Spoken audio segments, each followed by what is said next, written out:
Bonjour à toutes et à tous, vous écoutez Cinécast, le podcast qui chaque semaine vous parle des films à voir au cinéma, en streaming ou en VOD. Ici Thibaut en direct du festival de San Sebastian, et oui, un autre festival où j'ai l'habitude d'aller. Ça fait 1 an que je ne suis pas venu évidemment, donc je suis content d'être de retour ici aujourd'hui afin de couvrir ce magnifique festival où il y a, comme chaque année, une magnifique programmation. Et aujourd'hui, je vais commencer par vous parler d'un film qui a fait la clôture du festival de Venise il y a quelques semaines. Mais, vous l'avez peut-être remarqué, je n'ai pas été à Venise jusqu'au bout du festival, j'ai dû partir un petit peu plus tôt et donc je l'avais raté. Donc je suis content de le découvrir ici parce que c'est le nouveau film, de Juan Antonio Bayona. Doit-on encore le présenter? Hein, réalisateur pardon, de L'Orphelinat, de The Impossible, de Jurassic World 2. Bon, c'est pas son meilleur, même si c'est le mieux réalisé de toute la saga. Mais surtout, je pense que son meilleur film, c'est Quelques minutes après minuit. Euh, un film assez bouleversant.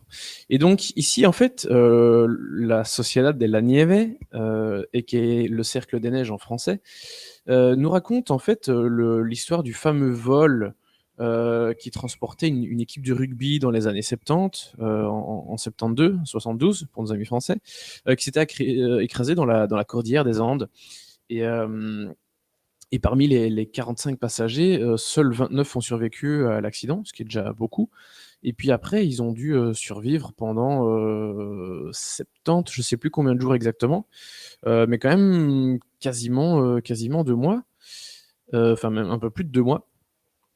Et pour survivre, malheureusement, en montagne, à un moment, il faut manger. Enfin, quand on n'a plus de nourriture, il faut se manger les uns les autres. Voilà. Et c'est un peu ce qui leur a permis de survivre pour ceux qui ont survécu jusqu'au bout. Enfin voilà, on en parle un peu plus longuement après un extrait de la bande-annonce.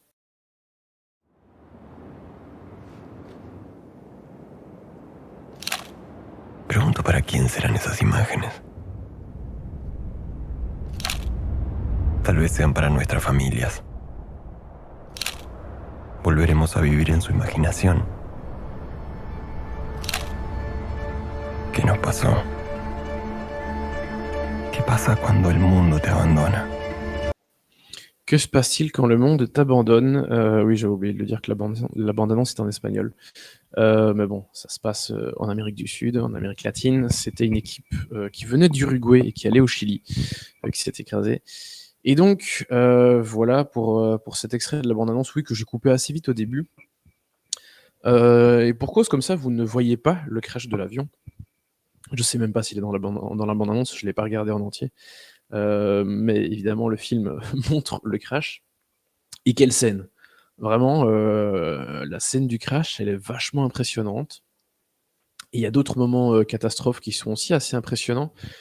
Et vraiment, alors j'ai pas interviewé Bayona pour le film, mais Bayona était un invité au BIF, là où je travaille, il y a quelques mois. Et étant en charge des invités, j'ai passé un petit peu de temps avec lui et j'avais un peu discuté du film à ce moment-là. Et il me racontait que une grande partie du film avait été tournée vraiment dans la montagne, donc dans des conditions naturelles. Et vraiment, ça se sent. Ça se sent parce que c'est vraiment très beau. On n'a pas l'impression de voir de la fausse neige comme dans les films de Noël, les téléfilms de Noël, où on voit une espèce de poudre dégueulasse qui ressemble à rien. Non, non. Ici, la neige, on la sent, on la ressent, on a limite froid avec eux parce que c'est crédible, parce que c'est correct. Et, et déjà, voilà, ça, c'est un excellent point pour le film. C'est que c'est vraiment crédible. On a vraiment l'impression d'être dans la montagne avec eux. Donc je parlais du crash évidemment qui est une scène très réussie. Je disais aussi, il y a d'autres moments un peu catastrophes qui sont vraiment très, très bons. Et justement parce que ce sont forcément des passages qui nécessitent aussi de la neige. Et alors bien sûr, si tout n'est pas réalisé en montagne dans les conditions, optimales, malgré tout, quand c'est pas le cas, ça reste assez impressionnant. Je trouve que le film retranscrit bien ce qu'a dû être l'attente, de ces gens qui ont forcément cru un moment qu'ils allaient être, sauvé plus tôt, parce que, évidemment, après le crash, les autorités et chiliennes et uruguayennes et même argentines ont envoyé des avions de recherche. Mais aller retrouver un avion blanc perdu dans des montagnes, des très hautes montagnes, euh, enneigées, ou blanc sur blanc, ça se voit quand même pas des masses. Et, et dans des conditions difficiles, parce qu'on est en septembre, quelque chose comme ça. C'est la fin de l'hiver, certes, mais voilà, c'est encore l'hiver. Dans l'hémisphère sud, hein, les saisons sont inversées, hein, pour ceux qui ne suivent pas. Et donc, bon, évidemment, les recherches prennent beaucoup plus de temps que prévu, et donc voilà, les survivants vont parfois tenter de faire des choses pour essayer de se tirer d'affaire, parfois attendre en se disant mais non, il faut pas bouger. Enfin voilà, les dilemmes un petit peu habituels dans ce genre de cas. Et vraiment, je trouve ça tout à fait réussi, et dans la volonté de la façon de transcrire ce qu'a dû être donc cette attente, ce qu'ont été sans doute les relations entre chacun. Parce que voilà, c'est une équipe de rugby, ils se connaissent globalement tous ou presque. Il y en a certains qui connaissent moins de personnes, mais il y a un moment où quand tu en arrives au point à te dire que si tu veux survivre, tu n'as plus le choix, tu dois manger de la viande, et donc commencer à dépecer tes copains, c'est pas évident. C'est pas évident, et ça, je trouve que Bayona le fait vraiment bien dans le film, parce que forcément, il y en a qui sont assez vite pour, et d'autres qui sont fort contre, hein.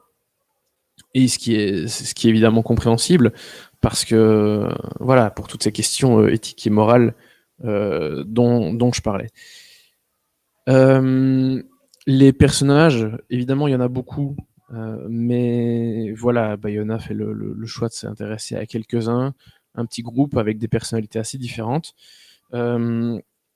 Surtout qu'en plus, la plupart des personnages, et ça je le savais pas avant de voir le film, c'est qu'ils étaient assez jeunes. La majorité avait entre 18 et 25 ans.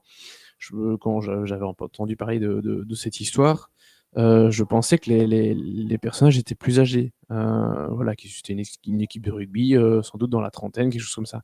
Je sais pas pourquoi j'ai toujours pensé ça. Et puis en fait, quand tu vois ces jeunes, et que tu vois qu'ils ont ouais, entre 18 et quasi même pas 25 ans pour la plupart, tu fais ah oui, waouh, quelle aventure, enfin ça devait être tellement compliqué.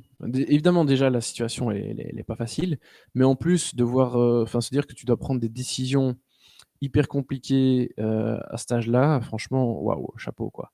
Et ça, c'est assez impressionnant. Voilà en gros pour l'avis sur le film. Je pourrais m'étendre sur d'autres choses, mais voilà, je pense que ça suffit comme ça. C'est globalement un film catastrophe assez classique, hein, un survival assez classique, qui renouvelle rien, mais qui fait ce qu'il doit faire de façon très efficace. Voilà, avec une très bonne mise en scène, comme quoi Bayona montre encore que c'est un bon metteur en scène, mais même dans les films qui sont pas bons, et là vraiment je parle de Jurassic World 2, qui est scénaristiquement le pire, enfin presque le pire de tous, parce qu'il y a le 3 qui arrive après, et c'était pas mal non plus, dans le genre, mais qui au moins était vraiment bien réalisé, et voilà. Je trouve que Bayona, il sait y faire avec une caméra, et ce cercle des neiges, hein, le prouve une fois encore. Le film, je sais pas s'il a une date de sortie. En tout cas, je sais que c'est un film Netflix, et autant je sais qu'en Espagne, il sortira en salle. En Belgique, je pense pas que ce soit prévu. En France, non, évidemment. Mais voilà, je repartagerai de toute façon cette critique au moment où le film sortira sur la plateforme. Pour ma note, ce sera un bon 3 étoiles. Voilà, simple et très efficace, comme je le disais. Et donc, je vous dis à très très vite pour parler de nouveaux films en direct ici du Festival de San Sebastian.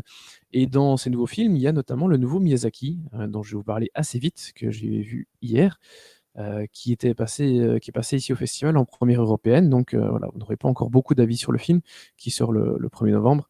Et je vous parlerai de plein d'autres choses. Bref, je vous dis à très très bientôt pour de nouvelles recommandations. Évidemment, n'hésitez pas à nous suivre sur les différentes plateformes de podcast et sur les réseaux sociaux avec le handle @cinecastbe. À très vite.